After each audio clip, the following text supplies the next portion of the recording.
سوال پیدا ہوتا ہے قیام اللیل سے مراد کیا ہے؟ یہاں پہ میں ذرا تراویح کا جو پس منظر ہے وہ بیان کر دینا چاہتا ہوں۔ دیکھیے، جیسا کہ ہم نے خطبے میں بھی دیکھ لیا، اللہ نے قیام اللیل جو ہے اسے فرض نہیں ٹھہرایا، تطوع۔ قرآن مجید میں بھی اس کا کوئی ذکر نہیں، احادیث میں اس کی تشویق و ترغیب پوری موجود ہے۔ ایک اور حدیث بھی ہم بعد میں پڑھیں گے اس پر۔ اس کا پس منظر کیا تھا کہ اس کو چھوڑ دیا گیا۔ اب ظاہر بات ہے مسلمانوں میں کمزور بھی ہیں، مسلمانوں میں وہ مزدوری کرنے والے بھی ہیں، روزہ تو فرض ہے ان پر، چاہے مئی کا مہینہ ہے اور گندم کاٹنی ہے، روزہ تو پھر بھی رکھنا ہوگا، یہ سب کچھ ہے۔ لیکن یہ کہ رات کو پھر کھڑے رہنا ان کے لیے، جاگنا ممکن نہیں، لہذا ان کے اوپر یہ چیز فرض نہیں۔ حضور نے تراویح کی نماز یا قیام اللیل نہ اسے فرض قرار دیا، نہ اس کے باجماعت کوئی اہتمام کیا مستقل۔ صرف 3 راتیں آپ نے جماعت کروائی ہے، اس میں 8 رکعتیں آپ نے پڑھی ہیں کہ جو آپ کا معمول تھا تہجد کا، وہ پڑھی، اور تہجد کے وقت ہی جماعت کرائی ہے۔ یہ ہے وہ حدیث۔ اس کے علاوہ کسی نماز تراویح جو ہے جو ہم پڑھتے ہیں 20 رکعتیں عشاء کے ساتھ متصل، اس کا کوئی ذکر نہ دور نبوی میں ہے نہ دور صدیق اکبر میں ہے۔ یہ دور حضرت عمر کی خلافت میں ہوا ہے، اور ہم نہیں کہہ سکتے کتنے سال کے بعد ہوا ہے۔ حضرت عمر رضی اللہ تعالیٰ عنہ کی خلافت کا دور جو ہے وہ تو 10 برس ہے، ہو سکتا ہے 5 برس کے بعد ہوا ہو، 6 برس کے بعد ہوا ہو، 12 ہوا ہے ان کے عہد میں۔ حضرت عمر ایک مرتبہ مسجد میں داخل ہوئے، مسجد نبوی میں، تو دیکھا کہ کچھ لوگ 8، 10، 12 جو ہے وہ ایک جو ہے حافظ کے پیچھے کھڑے ہوئے اور قرآن سن رہے ہیں، کچھ دوسرے کونے میں کھڑے ہیں، کچھ کہیں اور کھڑے ہیں، مختلف جماعتیں ہو رہی ہیں۔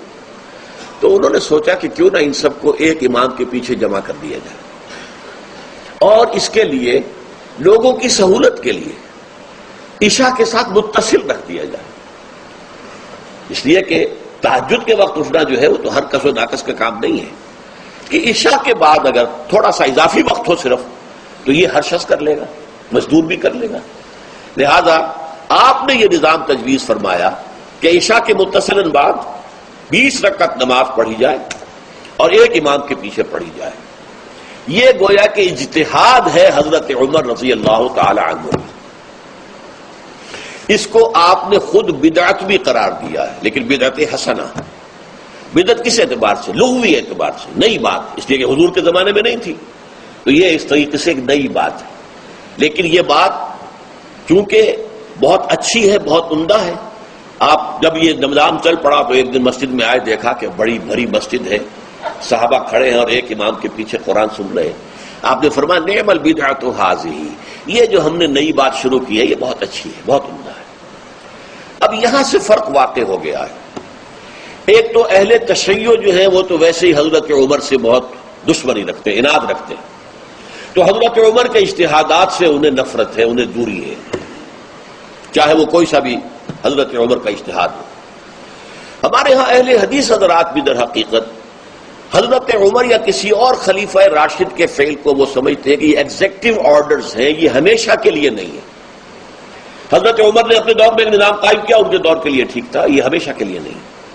ہمیشہ کے لیے وہ 8 ہی رکعتوں کے قائل ہیں، وہ تہجد والے، لیکن اس میں بہرحال انہوں نے بھی خود یہ اضافہ کیا ہے کہ وہ 8 رکعتیں وہ عشاء کے ساتھ متصل پڑھتے ہیں، تہجد کے وقت تو نہیں پڑھتے۔ اور حضور نے تو صرف 3 روز جو ہے وہ کرائی تھی جماعت، وہ لوگ 30 دن یا 29 دن پڑھ رہے ہیں، تو اضافہ تو انہوں نے بھی کر دیا، وہ نظام میں تبدیلی تو ہو گئی۔ لیکن اہل سنت جو کہلاتے ہیں، ہمارے جو 4 جو ہیں، جو ہمارے مسلک ہیں، حنفی، مالکی، شافعی، حنبلی، ان کا اتفاق ہے اس پر حضرت عمر کا، کیونکہ ان کے سامنے اصول یہ ہے کہ حضور نے فرمایا علیکم بسنتی وسنت الخلفاء الراشدین المہدیین، تم پر لازم ہے کہ میری سنت کو پکڑو مضبوطی کے ساتھ، اور میرے خلفاء راشدین مہدیین جو ہیں ان کی سنت کو پکڑو۔ اس اصول سے یہ چاروں فقہ جو ہیں حضرت عمر کے اجتہادات جو ہیں ان کو بھی پابندی سمجھتے ہیں کہ تمام عمر کے لیے، قیامت تک کے لیے امت مسلمہ پر ان کی پیروی لازم ہے، لہذا اس میں اجماع ہے۔ اور یہاں تک کہ یہ سب سے آخری جو اس میں مسلک پیدا ہوا ہے زمانی اعتبار سے، سب سے پہلے مسلک جو ہے حنفی پیدا ہوا ہے، پھر مالک کی پیدا ہوا ہے، پھر شافعی پیدا ہوا ہے، اور پھر حنبلی آخری ہے۔ اور امام احمد ابن حنبل بہت بڑے محدث بھی ہیں. مسند احمد ابن حنبل جو ہے وہ بہت بڑی کتاب ہے، بہت اہم کتاب ہے، جامع کتاب ہے. تو ان کے ہاں بھی 20 رکعتیں ہیں.